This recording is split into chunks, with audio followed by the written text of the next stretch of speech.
नमस्कार दोस्तों, आ गया हूँ मैं आपके लिए लेकर विज्ञान का प्रैक्टिस सेट, जो आपके लिए रेलवे एग्ज़ाम एवं अन्य एग्ज़ाम के लिए बहुत ही उपयोगी है। तो दोस्तों, ये विज्ञान का प्रैक्टिस सेट है जिसमें बार बार आने वाले क्वेश्चन, रिपीटेड क्वेश्चन का जो प्रैक्टिस सेट है, ये मैं आपके लिए लेकर आया हूँ और इसे आप ध्यान से पढ़ेंगे और एग्ज़ाम की तैयारी करेंगे। तो दोस्तों, जिसने अभी तक चैनल को लाइक नहीं किया है, सब्सक्राइब नहीं किया है, वो लाइक करेंगे, सब्सक्राइब करेंगे और दोस्तों में ज़्यादा से ज़्यादा शेयर करेंगे। तो चलिए वीडियो को देरी किए बिना शुरू करते हैं। पहला क्वेश्चन है दोस्तों आपका,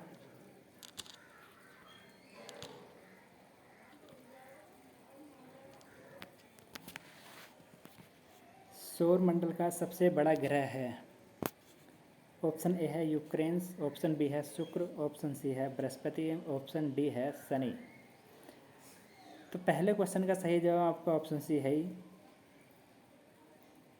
यह हमारा बृहस्पति सौरमंडल का सबसे बड़ा ग्रह है तथा यह सूर्य से दूरी के अनुसार पाँचवां ग्रह है। इस ग्रह की दूरी सूर्य से 77 करोड़ 80 लाख किलोमीटर है।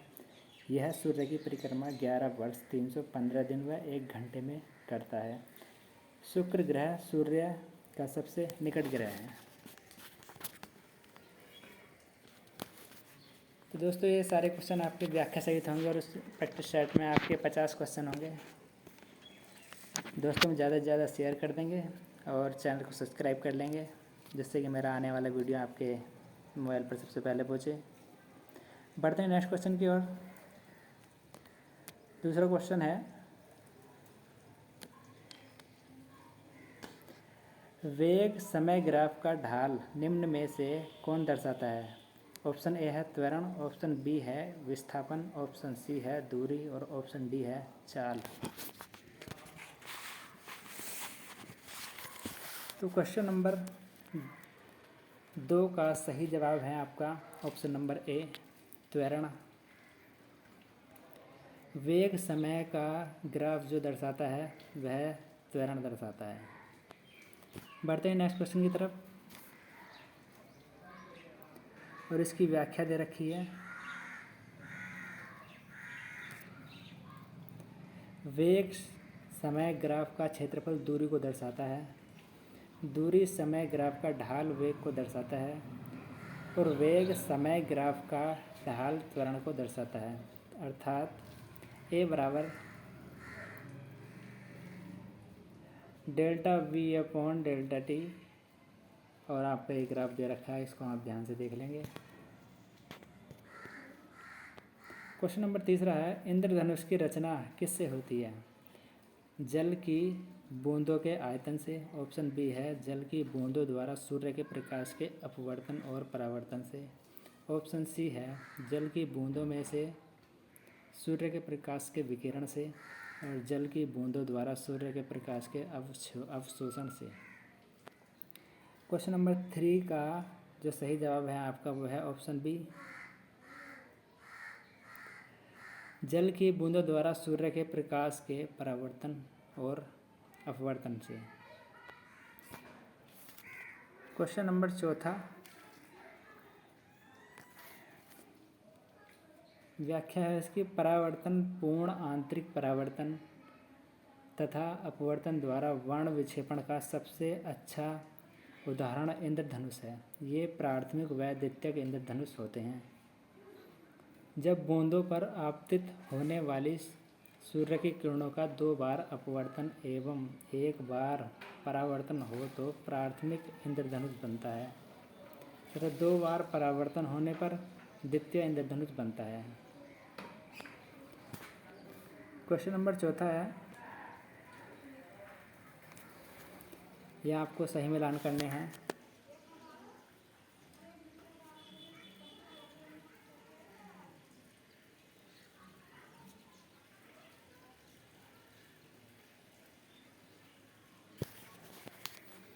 रेडियो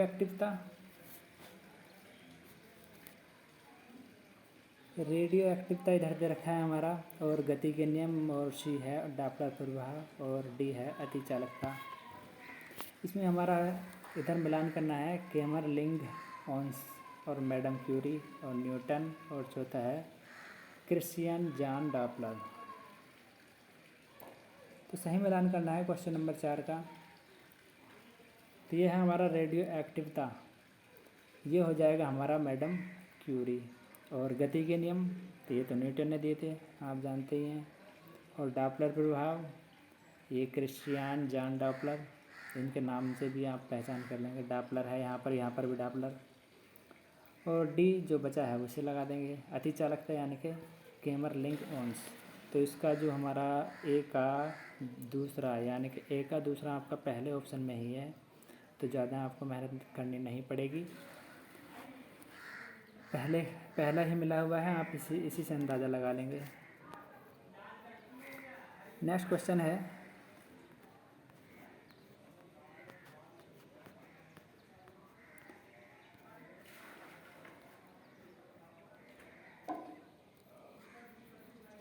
वायुयान और रॉकेट बनाने के लिए कौन सी धातु प्रयोग की जाती है? ऑप्शन ए है एल्यूमिनियम, ऑप्शन बी तांबा, और ऑप्शन सी है निकेल, ऑप्शन डी है सीसा। क्वेश्चन नंबर 5 का सही जवाब है ऑप्शन नंबर ए एल्यूमिनियम। जो वायुयान और रॉकेट बनाए जाते हैं वह एल्यूमिनियम के बनाए जाते हैं।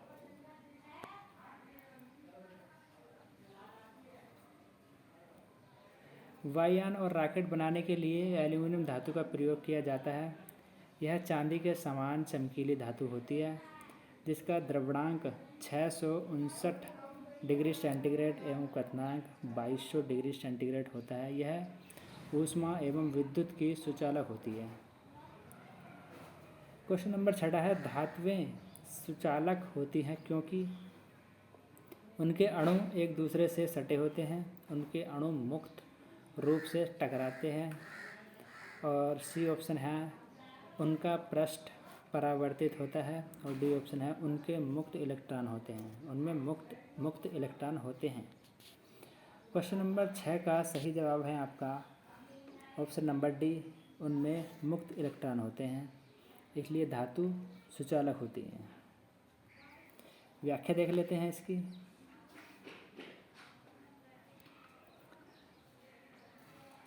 धातु सुचालक होती हैं क्योंकि उनमें मुक्त इलेक्ट्रॉन होते हैं। 7वां क्वेश्चन है दृश्य स्पेक्ट्रम का तरंगदैर्ध्य कितना है? 1300 एंगस्ट्रॉम से 3000 एंगस्ट्रॉम, 3900 एंगस्ट्रॉम से 7600 एंगस्ट्रॉम, और 8500 एंगस्ट्रॉम से 9800 एंगस्ट्रॉम, और डी ऑप्शन है 7800 एंगस्ट्रॉम से 8000 एंगस्ट्रॉम। तो क्वेश्चन नंबर 7 का सही जवाब है आपका ऑप्शन नंबर बी, 3900 से 7600 एंगस्ट्रॉम।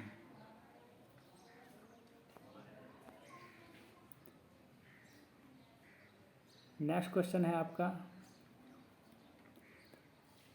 व्याख्या है इसकी। दृश्य स्पेक्ट्रम विद्युत चुम्बकीय स्पेक्ट्रम का वह भाग है जो मानव नेत्र द्वारा देखा जा सकता है, जिसकी तरंगदैर्ध्य 3900 एंगस्ट्रॉम से 7500 एंगस्ट्रॉम होती है, परंतु प्रश्नानुसार 3900 से 7600 एंगस्ट्रॉम या 3.9 गुणा 10 की घात -7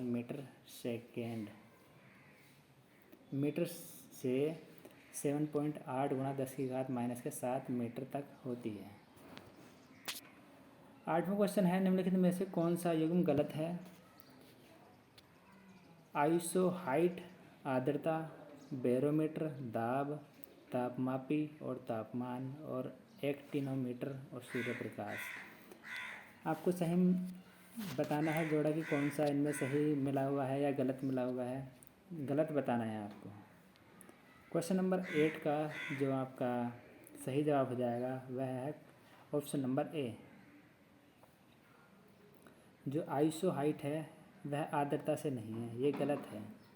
जो हमारा बैरोमीटर है ये दाब नापता है, और तापमान से हमारा तापमापी से हमारा तापमान नापा जाता है, एक्टिनोमीटर से हमारा सूर्य प्रकाश मापा जाता है।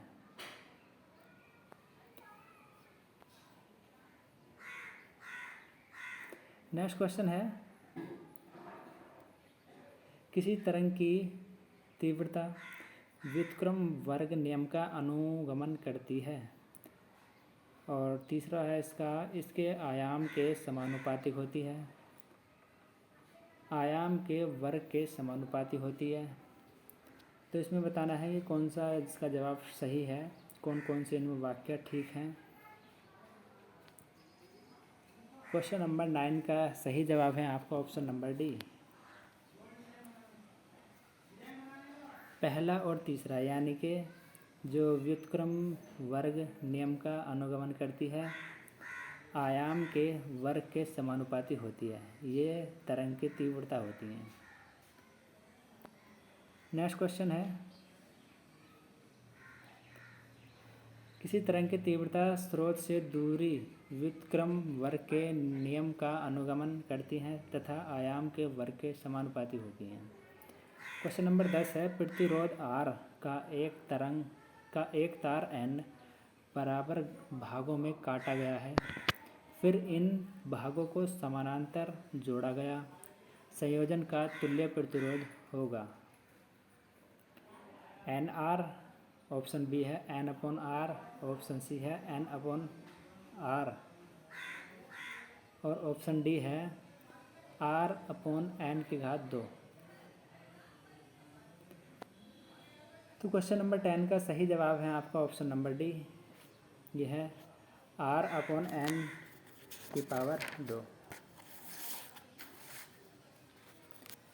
बढ़ते हैं नेक्स्ट क्वेश्चन की तरफ। ये इसकी व्याख्या है, आप देख लीजिएगा। मैं ज़्यादा देर इसको दिखाऊंगा तो फिर वीडियो ज़्यादा लंबा हो जाएगा।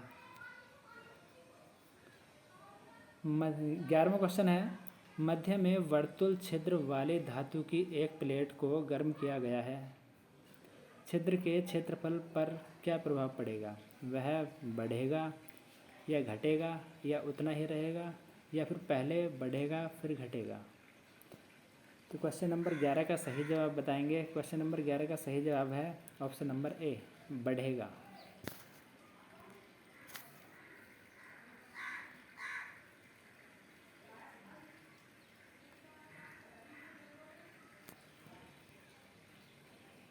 एक्स किरणें सही मिलान करना है। इधर है हमारा एक्स किरणें, गामा किरणें और पराबैंगनी किरणें, और इधर इनके जो खोज करता है उनके नाम हैं रॉन्टजन, रिक्टर और बेकुरल। 12वें क्वेश्चन का सही जवाब है आपका एक्स किरणें की जो खोज की है वो तो रॉन्टजन ने की है, ठीक है। और गामा किरणों की जो की है वह की है बेकुरल ने, और पराबैंगनी किरणों की है रिक्टर ने। तो इसका आपका सही जवाब हो जाएगा ऑप्शन नंबर ए, यानी कि एक्स किरणें रॉन्टजन और गामा किरणें बेकुरल और पराबैंगनी किरणें रिक्टर।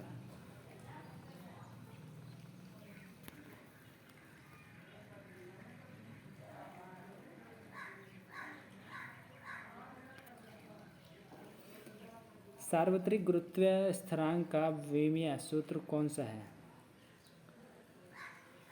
तो इसका आप देख ही रहे हैं। क्वेश्चन नंबर 13 का जवाब सी, यानी कि ये वाला ऑप्शन हो जाएगा m⁻⁻1 और l⁻³ और t⁻⁻2। ये इसका विमीय सूत्र बन जाता है गुरुत्वीय स्थिरांक का। बढ़ते हैं नेक्स्ट क्वेश्चन की तरफ। 14वां क्वेश्चन है, जब किसी पाषाण खंड को पानी में डुबोया जाता है तो वह समान में पानी को विस्थापित कर देता है। ऑप्शन ए है घनत्व और ऑप्शन बी है विशिष्ट गुरुत्व, ऑप्शन सी है द्रव्यमान और ऑप्शन डी है आयतन। 14वें का सही जवाब है आपका ऑप्शन नंबर सी, द्रव्यमान।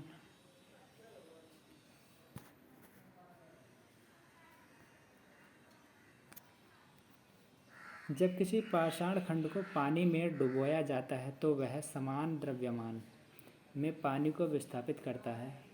आर्किमिडीज के सिद्धांत के अनुसार जब कोई वस्तु किसी तरल में पूर्णतः या अंशतः डुबाई जाती है तो उस वस्तु के भार में आभासी कमी आ जाती है।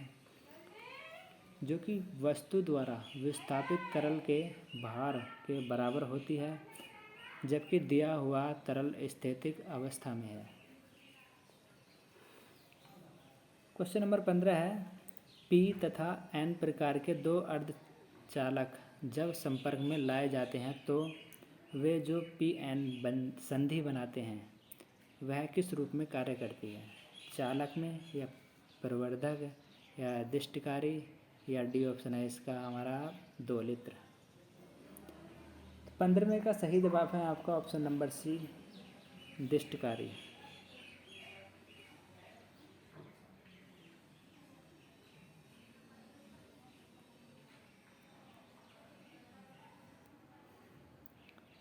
जब एक पी प्रकार अर्धचालक सेमीकंडक्टर और एन टाइप सेमीकंडक्टर का जंक्शन बनता है तब वह दिष्टकारी के रूप में कार्य करता है।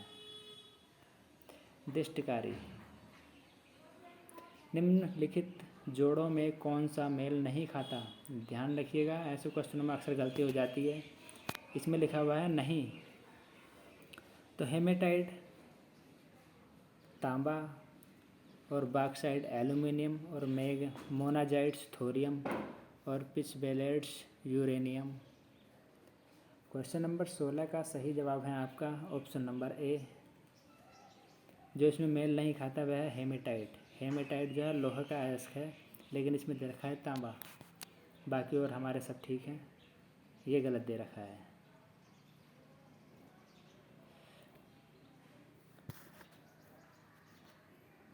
क्वेश्चन नंबर 17, व्याख्या पढ़ लेते हैं इसकी।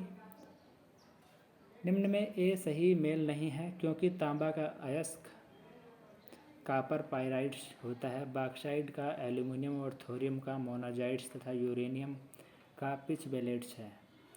जिस सीमेंट में चूने की मात्रा अधिक होती है वह सेट करने के दौरान चटक जाता है, धीरे धीरे सेट होता है। ऑप्शन सी है जल्दी सेट हो जाता है और ऑप्शन डी है अधिक मजबूत हो जाता है।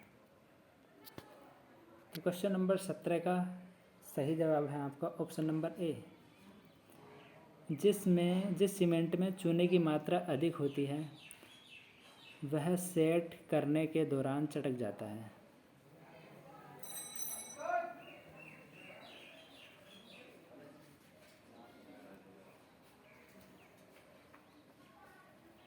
जिस सीमेंट में चूने की मात्रा अधिक होती है वह सेट करने के दौरान चटक यानी कि दरारें आ जाती हैं, जबकि सीमेंट में एल्यूमिनियम की मात्रा अधिक होने पर वह जल्दी जम जाता है।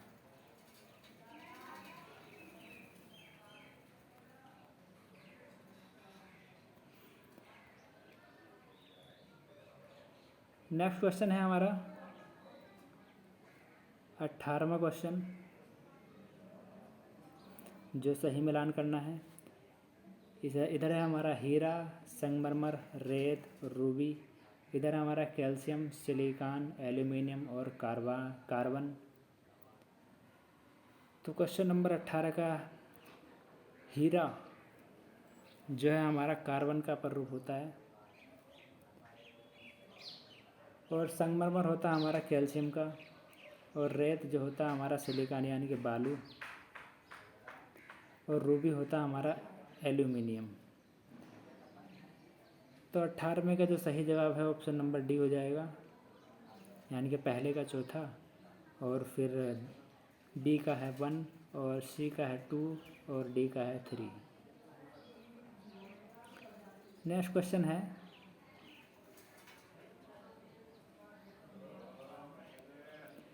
भोपाल गैस त्रासदी निम्न में से किस गैस के कारण हुई थी? Methyl isocyanide, methyl cyanide, methyl isocyanate और इनमें से कोई नहीं। दोस्तों रिपीटेड क्वेश्चन है ये और रेलवे एग्ज़ाम में तो काफ़ी आता है। तो क्वेश्चन नंबर 19 का सही जवाब है हमारा option number C, methyl isocyanide.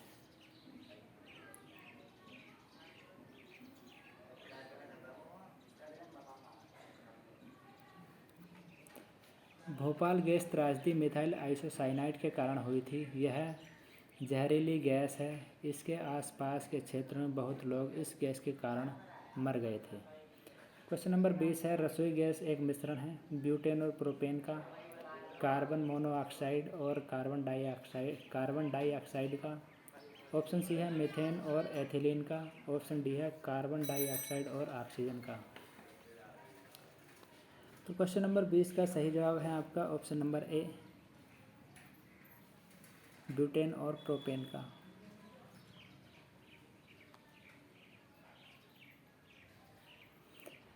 21वां question है, 20वें क्वेश्चन की व्याख्या है ये, रसोई गैस प्रोपेन, ब्यूटेन तथा आइसो ब्यूटेन आदि हाइड्रोकार्बन का मिश्रण है एवं घरों में रसोई गैस के रूप में प्रयुक्त होती है। इसे द्रवित पेट्रोलियम गैस या एलपीजी कहते हैं।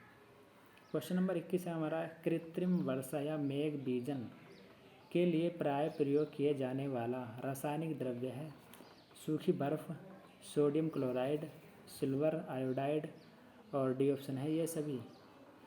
जो कृत्रिम वर्षा में मेघ बीजन के लिए प्राय प्रयोग जो की जाने वाले रासायनिक द्रव्य हैं वह कौन कौन से हैं ये बताना है।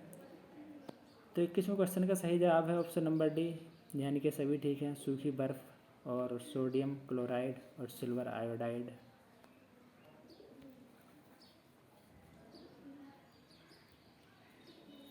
कृत्रिम वर्षा या मेघ बीजन के लिए प्राय प्रयोग किए जाने वाला रासायनिक द्रव्य सिल्वर आयोडाइड और सोडियम क्लोराइड तथा सूखी बर्फ, ये इनके रासायनिक नाम हैं, देख लीजिएगा। 22वां क्वेश्चन है, निम्नलिखित में से किस ऑटोमोबाइल के रेचन से कैंसर हो सकता है। ऑप्शन ए है शीशा और ऑप्शन बी है कार्बन मोनोऑक्साइड, ऑप्शन सी है नाइट्रोजन ऑक्साइड, ऑप्शन डी है पॉलीक्लिनिक हाइड्रोकार्बन। क्वेश्चन नंबर 22 का सही जवाब है आपका ऑप्शन नंबर ए, शीशा।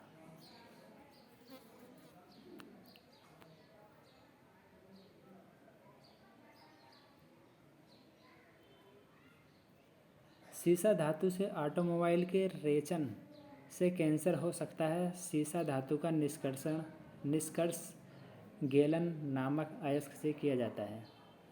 23वां क्वेश्चन है, क्लोरोफॉर्म के संबंध में निम्नलिखित में से कौन सा कथन सही है। ऑप्शन ए है द्रव्य ईंधन, ऑप्शन बी है संवेदनाहार, ऑप्शन तीसरा है हमारा अग्निशामक। तो इसमें बताने हैं कि कौन कौन से ठीक हैं, ए या बी ठीक है, 2 या 3 ठीक हैं, या केवल दूसरा ठीक है, या 1 या 4 ठीक है। क्वेश्चन नंबर 23 में सही जवाब है आपका केवल सी ऑप्शन, यानी कि केवल दूसरा ठीक है, संवेदनाहारक।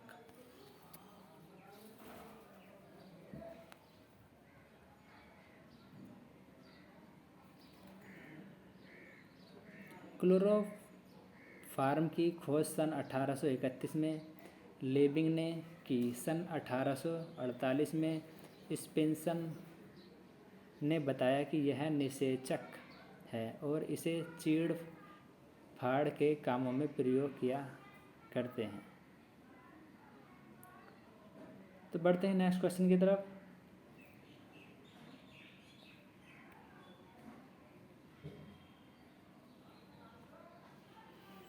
चौबीसवां क्वेश्चन है, परमाणु घड़ी निम्नलिखित में से किसके संक्रमण पर आधारित होती है।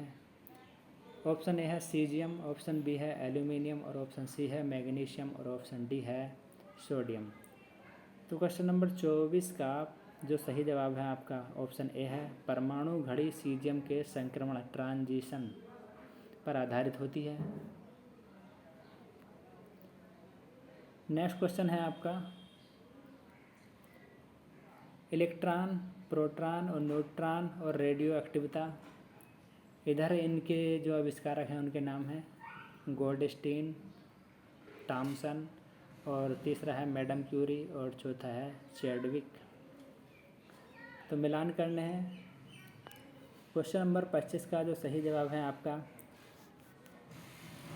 तो देख लेते हैं। इलेक्ट्रॉन की जो खोज की थी वो की थी हमारी थॉमसन ने, और प्रोटॉन की खोज की थी गोल्डस्टीन ने, और न्यूट्रॉन की खोज की थी चैडविक ने, और रेडियो एक्टिविटी की खोज की थी मैडम क्यूरी ने। तो इसका जो सही जवाब हो जाएगा हमारा वो है 25वें का ऑप्शन नंबर ए, यानी कि ए का दूसरा और बी का पहला और सी का चौथा और डी का तीसरा।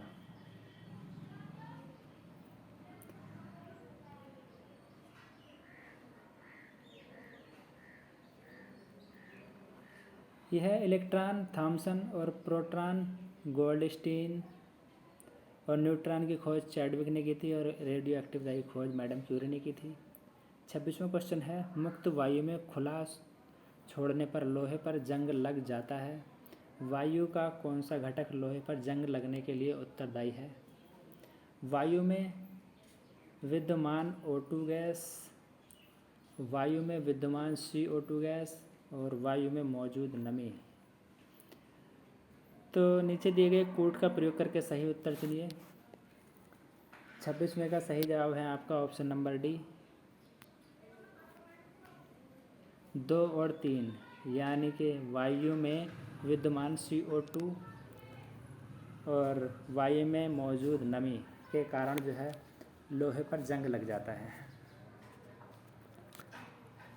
बढ़ते हैं नेक्स्ट क्वेश्चन की तरफ। दोस्तों, अभी तक जिसने चैनल को सब्सक्राइब नहीं किया सब्सक्राइब कर लेंगे और दोस्तों में ज़्यादा से ज़्यादा शेयर कर देंगे। आपकी सब्सक्रिप्शन ही हमारी ताकत है। परमाणु ऊर्जा के उत्पादन में प्रयोग किया जाने वाला आइसोटोप निम्नलिखित में से कौन सा है?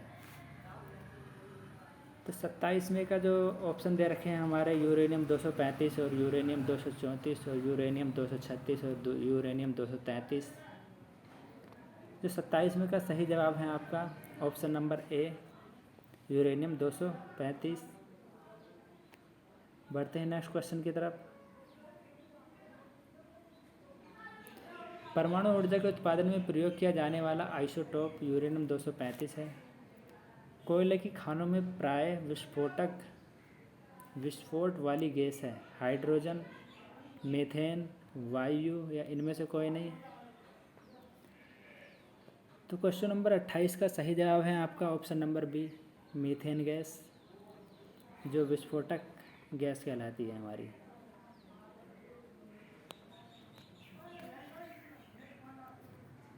व्याख्या काफ़ी लंबी है, पढ़ लेते हैं, देख लेते हैं। मीथेन एक रंगहीन, स्वादहीन, गंधहीन गैस है। इसके अतिरिक्त यह कार्बनिक पदार्थ के विघटन से तथा कोयले से निकलने वाली गैसों में भी विद्यमान रहती है। यह प्राकृतिक गैस का मुख्य अवयव है। इसमें यह 90% मात्रा में मौजूद रहता है। हवा के साथ यह विस्फोटक मिश्रण बनाता है, जिस कारण कोयले की खानों में प्राय भयानक विस्फोट हुआ करते हैं। क्वेश्चन नंबर 29 है हमारा, हेलोजन में सबसे अधिक अभिक्रियाशील है? फ्लोरीन, क्लोरीन, ब्रोमीन या आयोडीन? तो क्वेश्चन नंबर 29 का सही जवाब है आपका option number A, fluorine. Halogen में सबसे अधिक अभिक्रियाशील जो गैस है वह है फ्लोरीन। नेक्स्ट क्वेश्चन है, fluorine F, chlorine Cl, bromine Br, iodine I और एस्टोटीन AT को सम्मिलित रूप से हैलोजन कहा जाता है। इसमें से सबसे अधिक फ्लोरीन गैस अभिक्रियाशील है। क्वेश्चन नंबर 30 है, चाइनीज़ खाने में सामान्यतया प्रयुक्त किया जाता है नाइट्रिक अम्ल, एसिटिक अम्ल, फॉलिक अम्ल, इथाइल एल्कोहल। तो 30वें क्वेश्चन का सही जवाब है आपका ऑप्शन नंबर बी, एसिटिक अम्ल। चाइनीज़ खाने में जो सबसे सामान्यतः प्रयोग किया जाता है वह एसिटिक अम्ल प्रयोग किया जाता है। बढ़ते हैं नेक्स्ट क्वेश्चन की तरफ। जो है हमारा 31वां क्वेश्चन, अमीबा का चलन अंग है। पक्षमाभ ऑप्शन बी है, पार्श्वपाद ऑप्शन सी है, कशाभ और ऑप्शन डी है पादाभ। तो 31वें का जो सही जवाब है आपका ऑप्शन डी है। अमीबा का चलन अंग पादाभ है, जबकि कशाभिकाएँ युगलेना में पक्षमाभाभ या रोमाभ, पैरामीशियम में चलन तथा गमन में सहायक अंग होते हैं। अमीबा अत्यंत सरल प्रकार का प्रोटोजोआ है। यह अधिकांशतः नदियों, तालाबों, मीठे पानी की झीलों, पोखरों इत्यादि में पाया जाता है। अमीबा की चलन क्रिया भिन्न प्रकार की है। इसके शरीर से कुछ अस्थायी प्रवर्ध निकलते हैं जिसको कूटपाद कहते हैं। बढ़ते हैं नेक्स्ट क्वेश्चन की तरफ, जो हमारा 31वां क्वेश्चन है। कौन सा सही मेल है? कीट आघात, संवहन तंत्र विस्तार, हाइपरटेंशन दिल का दौरा, हाइपोटेंशन, न्यून रक्तचाप, एथीरोस्क्लेरोसिस और धमनियों का अवरुद्ध हो जाना। क्वेश्चन नंबर 32 का सही जवाब है आपका ऑप्शन नंबर डी। यही हमारा ठीक है, बाकी जो हैं ये गलत हैं।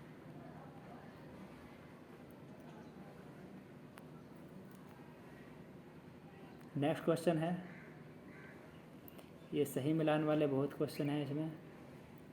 क्लोरोनरी धमनियों की ट्यूनिका मीडिया में क्लोरोस्ट्राल एकत्र हो जाने से धमनियां अवरुद्ध हो जाती हैं। इस अवस्था में इनकी भित्ति पूर्ण प्रसारण नहीं हो पाती, जिसे एथीरोस्क्लेरोसिस, काठिन्य कहते हैं। इस विकार में रुधिर चाप, रुधिर दाब बहुत बढ़ता है।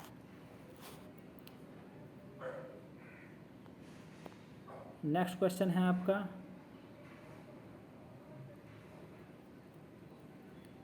33वां क्वेश्चन, हरी पत्तेदार सब्जियां। इधर हमारे जो स्रोत हैं, इधर विटामिन हैं, इनका सही मिलान करना है। क्वेश्चन नंबर 33 का बताना है आपको।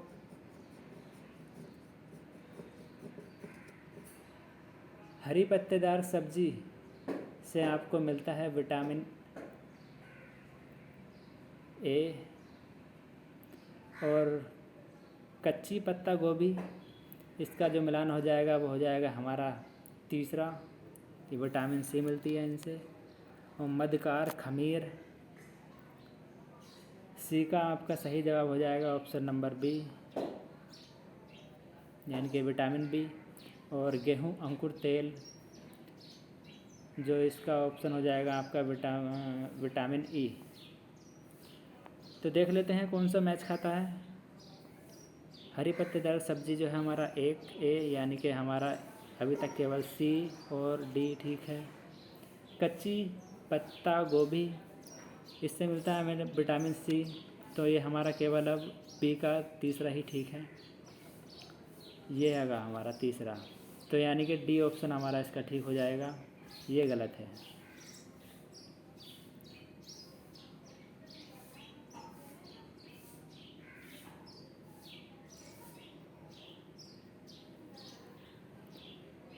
हरी पत्तेदार सब्जियों में विटामिन ए, आयरन पाया जाता है। कच्ची पत्ता गोभी, विटामिन सी एक अच्छा स्रोत है। यीस्ट खमीर, मधुकार खमीर, विटामिन बी मिलता है इनसे। और गेहूं तथा अंकुरण तेल विटामिन ई के स्रोत हैं। निम्नलिखित में किसकी सहायता से रुधिर द्वारा ऑक्सीजन ले जाया जाता है? श्वेताणु ल्यूकोसाइट और बिंबाणु थ्रोम्बोसाइट, और सी है हमारा लोहित कोशिकाएं, डी है लसीकाणु लिम्फोसाइट।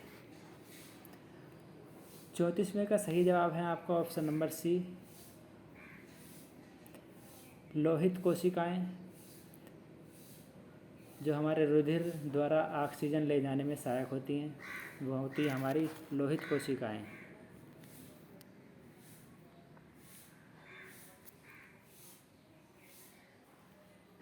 रुधिर में उपस्थित लाल रुधिर कणिकाओं में उपस्थित प्रोटीन वर्णक हीमोग्लोबिन रुधिर में ऑक्सीजन के परिवहन के लिए उत्तरदायी है। इस प्रोटीन में हीन आयरन अणु धात्विक घटक आवश्यक आयन होते हैं जो ऑक्सीजन के 4 अणुओं का परिवहन करते हैं।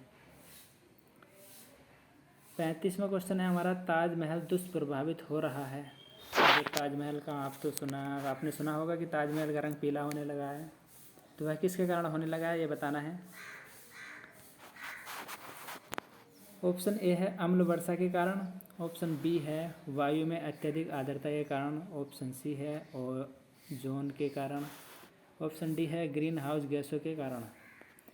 35वें का सही जवाब है आपका ऑप्शन नंबर ए, अम्ल वर्षा के कारण जो ताजमहल का रंग है वो पीला सा होने लगा है। नेक्स्ट क्वेश्चन है आपका 36वां क्वेश्चन, अम्लीय वर्षा वायु में उपस्थित नाइट्रोजन तथा सल्फर के ऑक्साइड के कारण होती है। इसके कारण ऐतिहासिक स्मारक भवन मूर्तियां दुष्प्रभावित हो रही हैं। अम्लीय वर्षा के कारण मृदा भी अम्लीय हो जाती है। 36वां क्वेश्चन है, निम्न में से कौन प्रदूषण नहीं फैलाता? सौर ऊर्जा का प्रयोग, रबर का जलना, पेट्रोल का जलना, और ऑप्शन डी है ये सभी। 36वें का सही जवाब है आपका ऑप्शन ए, सूर्य ऊर्जा का प्रयोग, यानी कि सौर ऊर्जा का प्रयोग जो है ये प्रदूषण का कारण नहीं है, यानी कि इससे प्रदूषण नहीं फैलता है। नेक्स्ट क्वेश्चन है आपका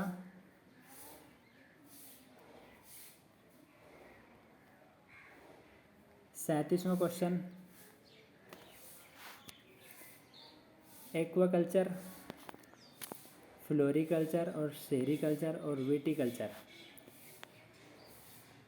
तो इसमें देख लेंगे आप, विटीकल्चर तो हमारा अंगूरों से होता है, और सेरीकल्चर होता है हमारा रेशमी कीट से, और फ्लोरिकल्चर पुष्प से हो जाएगा, और एक्वाकल्चर हो जाएगा हमारा मत्स्य से। यानी कि 37वें का जो सही मिलान बनेगा वह बनेगा ऑप्शन हमारा ए का 4 और बी का 3 और सी का पहला और डी का 2।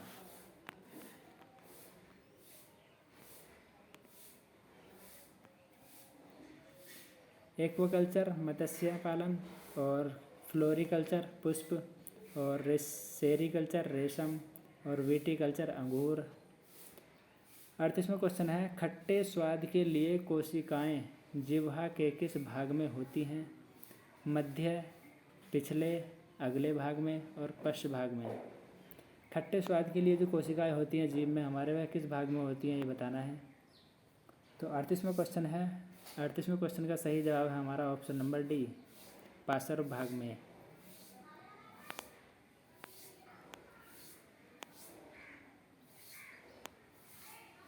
जिह्वा के ऊपरी भाग पर 4 जीभ अंकुर पाए जाते हैं जो सूत्राकार अंकुर, छत्राकार अंकुर तथा परिकोटीय अंकुर कहलाते हैं।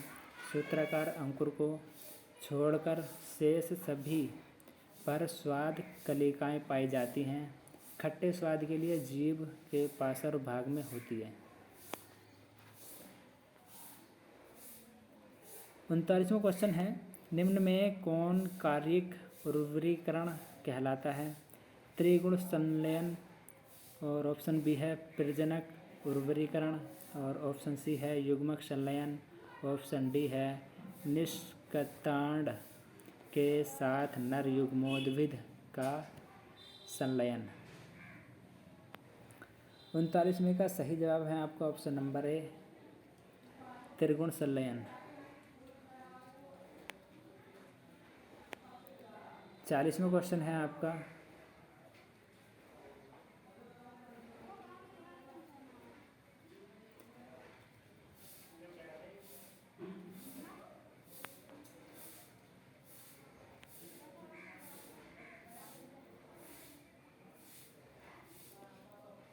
कथन निष्कर्ष है 40वें क्वेश्चन में आपके। कथन है आपका, शाकनाशी उपयोगी पौधों को बिना क्षति पहुँचाए अपतृणों को नष्ट कर सकते हैं। कथन आर है, अपतृणों एवं फली पौधों द्वारा शाकनाशी भिन्न भिन्न दरों पर अवशोषित होते हैं।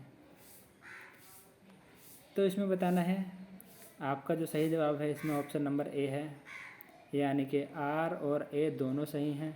आर ए की सही व्याख्या है।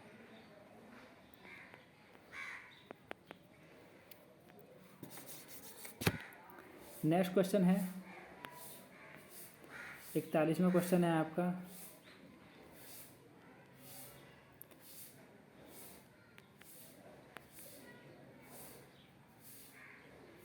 जब कोई बाहरी पदार्थ मानव रुधिर प्रणाली में प्रविष्ट होता है तो प्रतिक्रिया कौन प्रारंभ करता है। ऑप्शन ए है रुधिर बिंबाणु, ऑप्शन बी है जीव द्रव्य प्लाज्मा, ऑप्शन सी है लाल रुधिर कणिकाएं और ऑप्शन डी है श्वेत रुधिर कणिकाएं। 41 का सही जवाब है आपका ऑप्शन नंबर डी, किसी बाहरी पदार्थ के मानव रुधिर प्रणाली में प्रविष्ट होने पर रुधिर में उपस्थित श्वेत रुधिर कणिकाएं सर्वप्रथम प्रतिक्रिया प्रारंभ करती हैं। श्वेताणु की एग्रोन्यूलोसाइट्स प्रकार लिम्फोसाइट्स प्रतिरक्षियों का निर्माण कर प्रतिरक्षा तंत्र में महत्वपूर्ण भूमिका निभाती है। नेक्स्ट क्वेश्चन है, भारतीय वानिकी अनुसंधान परिषद कहाँ स्थित है। ऑप्शन ए है रायपुर, ऑप्शन बी है रांची और ऑप्शन सी है नई दिल्ली और ऑप्शन डी है देहरादून। तो 42 क्वेश्चन का सही जवाब है आपका ऑप्शन नंबर डी, देहरादून।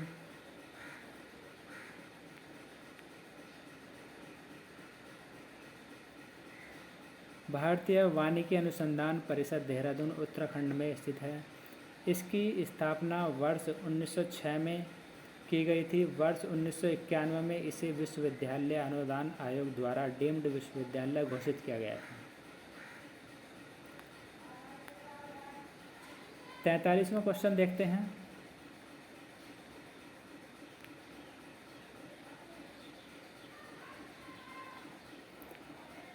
जैव मात्रा पर पिरामिड किस पारिस्थितिक तंत्र में उल्टा है। ऑप्शन ए है मैंग्रोव, ऑप्शन बी है वन और ऑप्शन सी है तालाब, ऑप्शन डी है घास।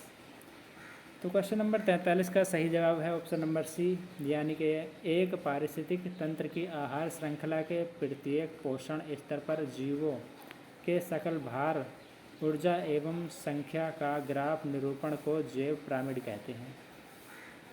तालाब या झील पारिस्थितिक तंत्र में जैव मात्रा का पिरामिड उल्टा होता है। क्वेश्चन नंबर 44 है, क्लोरोफिल हरित लवक में कौन सा धातु आयन पाया जाता है। ऑप्शन ए है कोबाल्ट, ऑप्शन बी है लोहा और ऑप्शन सी है मैग्नीशियम और ऑप्शन डी है जस्ता। तो 44 में का सही जवाब है आपका ऑप्शन नंबर सी, मैग्नीशियम।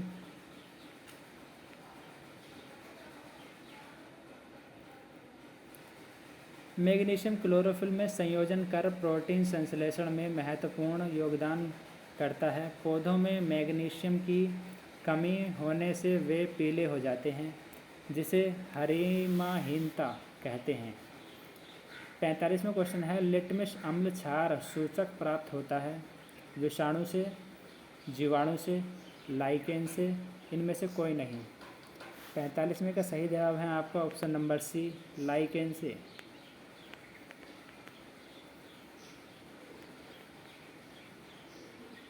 प्रयोगशाला में प्रयुक्त होने वाला लिटमस पेपर रोसेला नामक लाइकेन से प्राप्त होता है। रजिस्टर में नया डाटा लिखने की क्रिया वर्तमान अंतर्वस्तु को नष्ट नहीं करती। और बी ऑप्शन है केवल तभी संभव है जब रजिस्टर संचय हो। ऑप्शन सी है केवल तभी संभव है जब रजिस्टर संचयक हो या अनुदेश रजिस्टर। ऑप्शन डी है रजिस्टर की पहली अंतर्वस्तु मिटा देती है। तो दोस्तों ये 45 क्वेश्चन आपके विज्ञान के थे और जो 5 क्वेश्चन हैं ये आपके कंप्यूटर से संबंधित हैं, इनको भी देख लेते हैं। तो क्वेश्चन नंबर 46 का सही जवाब है आपका ऑप्शन नंबर डी, रजिस्टर की पहली अंतर्वस्तु मिटा देती है।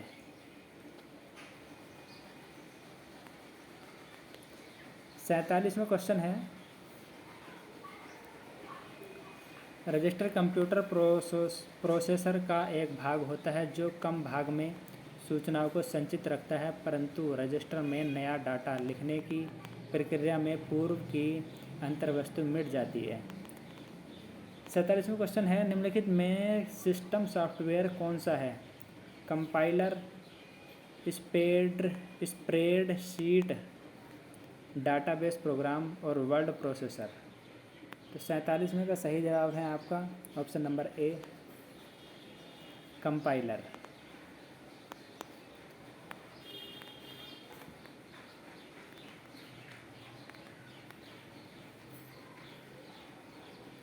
सॉफ्टवेयर दो प्रकार के होते हैं, सिस्टम सॉफ्टवेयर व एप्लीकेशन सॉफ्टवेयर। सिस्टम सॉफ्टवेयर का निर्माण हार्डवेयर के निर्माण व प्रभावी उपयोग तथा एप्लीकेशन सॉफ्टवेयर को कार्य करने के लिए एक प्रभावी प्लेटफॉर्म देने के लिए किया जाता है।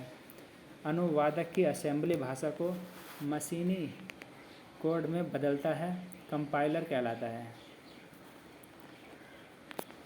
चौथी पीढ़ी के कंप्यूटर के निर्माण में प्रयोग किया जाता है। 48वें क्वेश्चन का सही जवाब बताना है आपको। ऑप्शन ए है सूक्ष्म संधारित्रों का, ऑप्शन बी है निर्वात ट्यूबों का, ऑप्शन सी है ट्रांजिस्टरों का, ऑप्शन डी है आईसी चिप का। 48वें क्वेश्चन का सही जवाब हो जाएगा आपका ऑप्शन नंबर ए, सूक्ष्म संधारित्रों का।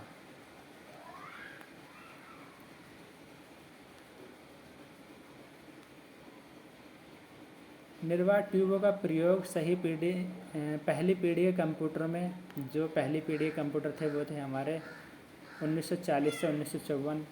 ट्रांजिस्टरों का प्रयोग द्वितीय पीढ़ी के कंप्यूटर जो 1955 से 1964 के थे, और आईसी चिप का प्रयोग तृतीय पीढ़ी कंप्यूटर जो 1965 से 1971 तक, और माइक्रो प्रोसेसर सूक्ष्म संधारित्रों का प्रयोग चौथी पीढ़ी के कंप्यूटर यानी कि 1971 जो वर्तमान में किया जाता है। 49वां क्वेश्चन है, चार्ल्स बेबेज में निम्नलिखित में से कौन सी मशीन बनाई है? विश्लेषिक इंजन, और बी ऑप्शन है छिद्रिक कार्ड, और सी ऑप्शन है सारणियन यंत्र, और डी ऑप्शन है अंकगणितीय इंजन। 49 का सही जवाब है आपका ऑप्शन नंबर ए, विश्लेषित इंजन।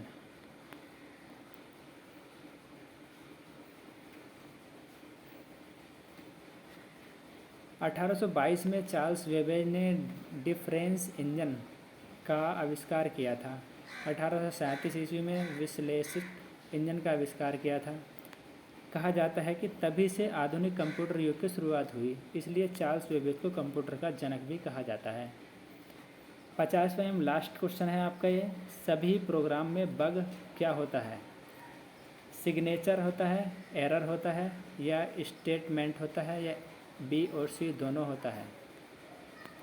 तो क्वेश्चन नंबर 50 का सही जवाब है आपका ऑप्शन नंबर बी, एरर होता है। इसकी व्याख्या देख लेते हैं। कंप्यूटर तकनीक में बग किसी कंप्यूटर प्रोग्राम में एक कोडिंग एरर होता है, इसे दूर करने की क्रिया डिबगिंग कहलाती है। सॉफ्टवेयर बग किसी कंप्यूटर प्रोग्राम में प्रणाली की ऐसी त्रुटि, दोष, गलती, विफलता या कमी को वर्णित करने के लिए प्रयोग किया जाने वाला एक आम शब्द है जो गलत और अप्रत्याशित परिणाम देती है या इसके अनपेक्षित तरीके से व्यवहार करने का कारण बनती है। तो दोस्तों, ये आपके 50 क्वेश्चन जो साइंस के प्रैक्टिस सेट था हमारा कंप्लीट हो गया है। और जिस भी दोस्त ने अभी तक चैनल को सब्सक्राइब नहीं किया है, चैनल को सब्सक्राइब कर लेंगे, लाइक कर देंगे और वीडियो को ज़्यादा से ज़्यादा दोस्तों में शेयर करेंगे, जिससे कि आपके दोस्तों को भी इस वीडियो का लाभ मिल सके। और दोस्तों, चैनल को ज़रूर सब्सक्राइब कर देना, जिससे कि मेरी आने वाली वीडियो आपके मोबाइल पर सबसे पहले पहुँचे। थैंक यू दोस्तों, थैंक यू फॉर वॉचिंग।